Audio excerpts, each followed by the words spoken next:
Hi everyone, and welcome to another Wargame guide. Today, as you might be able to guess from looking at the screen, we're going to talk about tanks. This has been requested a few times. Tanks, again, are a big topic. There are a lot of tanks in the game. I'm going to try and condense this rather than talk about each individual tank, which would take hours. I'm going to talk about the three main things that are important for a tank and the stats specifically you need to look at. There's three of them. There's a fourth one, which will be your damage, but the other three probably dictate more what the tank's good for and how it should be used, and then the damage it does comes after that. Then we'll talk about the damage calculation for the main gun, because that's quite important with tanks. After that, I would normally go into showing you how to use tanks or a unit in the field. Tanks are a little bit more complex because they can be used in quite a variety of ways, and no one situation is ever going to be the same. So while I could show you a tank on the front line and how to maneuver it forward carefully using smoke, equally there's nothing to say that an enemy couldn't destroy that tank by using some cluster artillery or a cluster bomber plane, etc, etc. There are so many variables. What I would say is, if you have a tank in the field and you're using it on your front line, if it takes damage, pull it back and repair it. Do not leave it on the front line. It will just get destroyed, and then your front line could potentially be gone. So first, I've got up here the American tanks for no particular reason other than I know they have a range of different weapon systems and things, and we can just talk through it. So first you've got the Abrams line, and I'm just going to pick the really expensive M1A2, and then we're going to have a look at its stats. So the three main stats which dictate how you should probably use a tank are the accuracy and stabilizer, the speed of the vehicle off-road, and the armor. Now the reason I've picked the M1A2 first is that it's a high-end, very expensive tank, and thus it has a good balance of all three. It has an accuracy of 70% with a stabilizer of 65%. It has a reasonable speed of 70 across ground, and it has 22 front armor. So because of its cost, it's a good all-rounder. It has decent stats in every area. Now, after that comes its AP power, so the amount of damage it can do. And I'm going to point out two things here because it will come into the calculation later. AP power here is 24, and that is the damage at maximum range. So if this tank fires at its maximum range of 2275 meters, then it will do 24 AP damage. Then have a look at what this fires. This fires KE as opposed to heat rounds. There's a difference in the calculation between these two types of rounds. So let's quickly touch on the damage calculation now. If a vehicle has an armor value of 0, then the damage is automatically double the armor piercing power. Immediately, this does 48 damage. Okay? The normal calculation, however, is a little bit more complex, and I'm putting it up on the screen now. That is, any armor value 1 or above, the calculation becomes armor piercing damage minus the armor value divided by 2 plus 1. So this is where we're getting a bit more complex. Two things to note, which are important as part of that calculation. Heat rounds will always do at least 1 damage. So even if the armor value is greater than the armor penetration value, it will do 1 damage. That is not the same for KE rounds. KE rounds are based on distance. So that's really important for the value that's displayed here. So its maximum damage is 24. If the target's armor value is higher than that, the vehicle will attempt to close range to get a shot in. This is because for every 175 meters that this tank gets closer to the enemy, it will do an additional point of damage. So if we are at 2,100 meters, we're doing 25 AP power, and so on and so forth. it will gradually increase the closer we get. But that comes with the risk that you are getting closer to the enemy lines and opening yourself up to being hit by more of their forces. So it's a balance, but just remember, heat rounds will always do a minimum of 1 damage, and KE increases in damage as you get closer. The other thing to note then is how much damage a tank can take, and that's strength. And we discussed strength before, so strength is effectively your health points. This tank has a strength of 10. That means it can take 10 points of damage before it is destroyed. So to kill this tank in one hit, you would have to do a minimum of 40 damage, as using the calculation, this would result in 10 damage being done to the tank. But the reality is, versus most enemy units, it will take multiple shots to kill. So the other thing to say about tanks is they are exactly what they sound like. They tank, they take damage. They are, to some extent, meat shields, depending on the tank. They are there to take multiple hits, bearing in mind that these are potentially very expensive units and you need to protect them. The reality is, there are a lot of units in the game that are designed specifically to kill tanks. There are lots of ATGMs, there are lots of helicopters with ATGMs, and there are lots of planes with ATGM. And if a player feels that your front line is being supported by a tank, and they can push through it if that tank is dead, a lot of them will quite happily spend 150 points on a plane with ATGMs to kill that tank. So you always have to keep a very close eye on the tanks, and I've lost plenty myself to ATGM planes. Let's have a quick look at some of the other tanks that are a bit cheaper so we can see what they're better at. So looking at the M1 Abrams, as you can see, its range is a bit lower, but let's look at the 3 important stats. The accuracy and stabilizer are still reasonable. Its armor is 15 points, so not terrible, not great, and its speed is pretty fast. What we can establish then is it has a good stabilizer, which means it can fire on the move. That's what's important about a stabilizer. It means it can shoot while moving. The second thing is it's got a high speed across terrain that aren't roads. Now, while its armor is a bit low compared to the M1A2, it's not terrible. This tank is designed for shooting on the move. It's not designed to sit on a defensive line and take fire. It's designed to move forward and attack. The M11P, again, very similar tank, but slightly higher front armor. The M1A1, again, very similar, same front armor, but better AP power. The M1A1HA is now onto the higher tier of guns, so it's got the better barrel, the 2,275 meter. Again, good accuracy, good stabilizer. Speed's a little bit low, but still pretty good. Front armor is again much improved. So this again is designed to be used while moving. And the M1A2, well, because it's an all-rounder, it's going to be good at all of these things. Right, let's have a look at a slightly different tank. Let's have a look at the M8AGS. Here we have something with pretty much no armor. Well, 3. It's not a lot for a tank. But, equally, it has a pretty good gun with a high AP power, and it has a high speed and a very good stabilizer. So here you've got another tank that wants to fire while it's moving. So this again should be used as a mobile attacking force, but it's what you could refer to as a glass cannon, coming in at 55 points to bring it onto the map. It can't take much damage, but it can dish it out. So this is the type of thing you would use in conjunction with a bigger tank perhaps, which is going to absorb some fire, while these pick off the other units.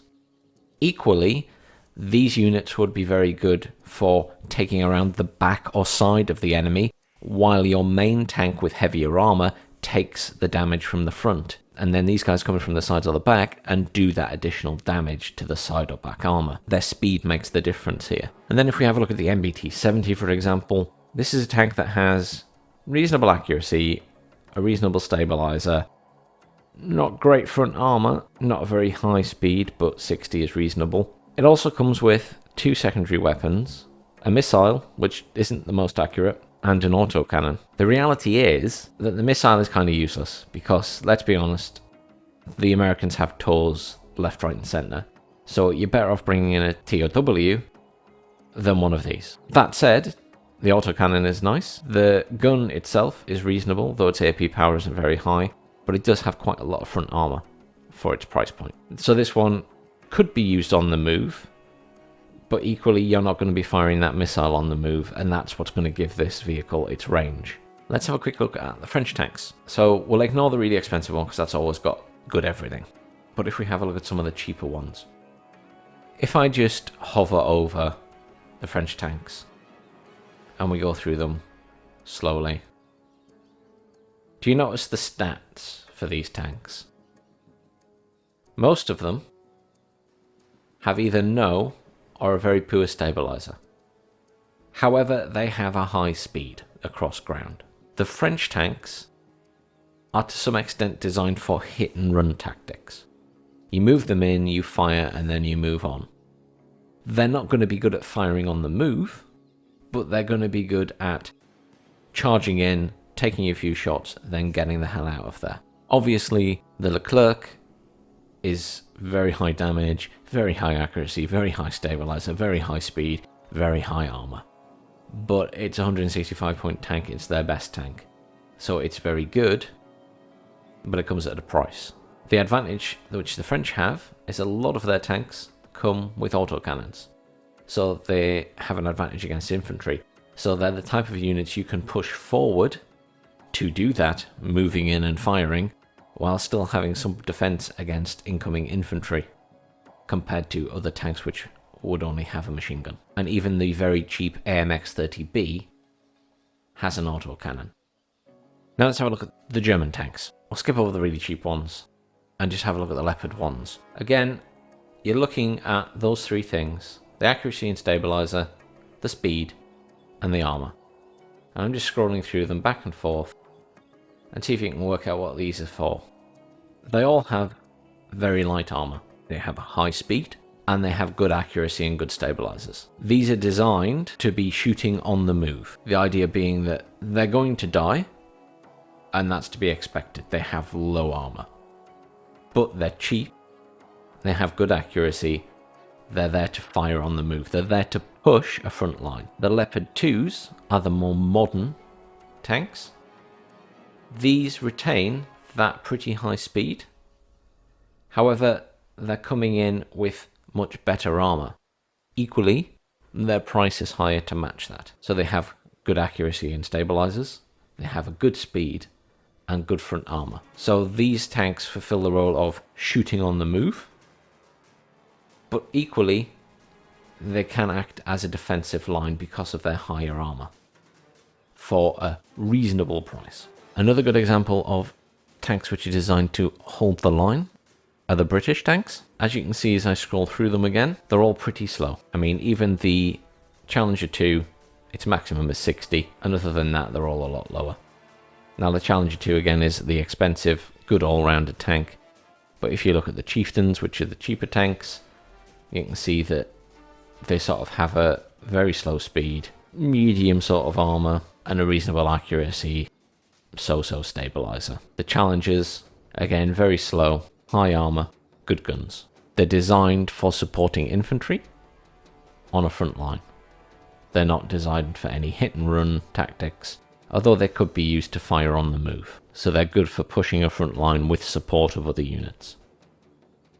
So let's have a look at the Redfall side, specifically the Russians, because they have such a wide array of tanks. The first thing to notice if I go down the T80UM is we can see it has a very good missile. So comparatively, the Redfall side have a lot more missiles on their tanks because the Russians spent a lot more developing their tanks and developing this capability. So they generally have a lot more ATGMs. Obviously, we've picked the UM here. It's, again, the expensive one that's a good all-rounder, good accuracy, good stabilizer, good speed, good armor. And obviously, in this case, a very good missile. The T80U takes a step back from that in terms of its accuracy, its speed, its front armor. And the T80A, again, just takes that slight step back. So one of the other things to note are that there are a lot of tanks and some other vehicles like BMPs on the Redfall side that have autoloaders. There are a handful on the blue force side that have autoloaders, but nowhere near as many. So autoloaders mean that a tank which is panicked can still reload and fire. A panicked tank normally can't reload because the crew's panicked, but when they have an autoloader, they can just reload and fire because it's done automatically. There's unfortunately no easy way to see on this screen which have autoloaders and which don't, because it doesn't tell you. Simple as that. The rate of fire may play a role to some degree, but unfortunately, again, some tanks just reload quickly, so even the Abrams tanks which don't have autoloaders still have a rate of fire of 9 rounds a minute. The only time you'll notice is when those vehicles become panicked, whether they can still fire or not. So let's now quickly talk about other weapons on tanks. So I've just picked Israel, because I know they've got a missile and I know they have a grenade launcher on one of their tanks. So we've seen tanks which have autocannons, we've seen tanks which have missiles, and there's a few tanks in the game which also, like this one, the Macarthur 111B, has a grenade launcher. Grenade launchers are very good against infantry, so this tank has provided some protection against infantry by that grenade launcher. If you compare that with the more expensive BAZ, that only has a missile and a machine gun. You don't want to get this near infantry. It can't defend itself. If you're going to get it into a forest where there might be enemy infantry, you're going to need lots of infantry to protect it. Whereas you're still going to want infantry to protect the 111B, you're not going to need as many because it will be able to defend itself and potentially stun the enemy infantry with that grenade launcher. The same would apply to tanks which have an autocannon. It means they have some defense against small enemy vehicles and also infantry, and have a chance then to stun those infantry. Obviously, it is not a guarantee that they will stun the infantry, so they are still at risk.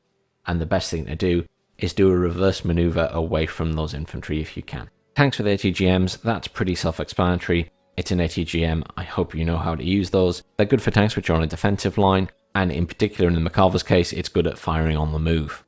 Whereas a lot of them, you have to be still to be firing the missile.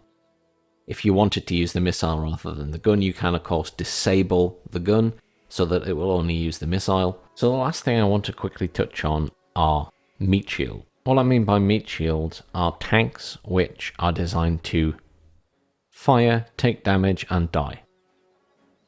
I'm not expecting these vehicles to live. I'm sending them in to support infantry in a push. I'm sending them in to take out the small vehicles that would be a problem for infantry in a push. The idea is that they will dish out a lot of damage, hopefully destroying more than they're worth, and then die. Because everything is going to kill these tanks. I'm going to use this as an example. I'm not sure of the meta these days. At one point the Centurion 5 with the British was very much a meat shield tank and people were spamming them, but I believe that's since been fixed. I'm going to just take an example of the T55A for the Finnish side. This has a 40% accuracy, so it's not great. It has minimal front armor. It doesn't have a great speed, but its AP power is 11. It's cheap at 25 points. You could send something like this in with an infantry push into a forest and use it to kill small enemy vehicles, perhaps enemy infantry transport, or cheap little tanks that they're using themselves. Its AP power of 11 means it's going to kill a lot of these vehicles in 1 hit or 2 hits. Therefore, it's very good at supporting infantry. However, you wouldn't want to send this against a line of enemy tanks or ATGMs because it's not going to get anywhere near them, because its range isn't great. It doesn't have a great stabilizer. This is not designed to attack an enemy line. It's designed to aid infantry. Going back briefly to the damage calculations, let's touch on that again. If armor value is 0, then damage is double the AP. If armor value is 1 or higher, then it is the AP minus the armor value divided by 2, then plus 1. If you are firing heat rounds, you will do at least 1 damage if AV is greater than AP, so you'll still always do 1. If you are firing KE, then you must outdamage the armor value, so the AP must be higher than the AV to fire. That means that vehicles firing KE rounds will attempt to close the range, and for every 175 meters closer, they get an additional 1 damage. What I haven't mentioned so far is there is another layer to this calculation, because the game has critical hits.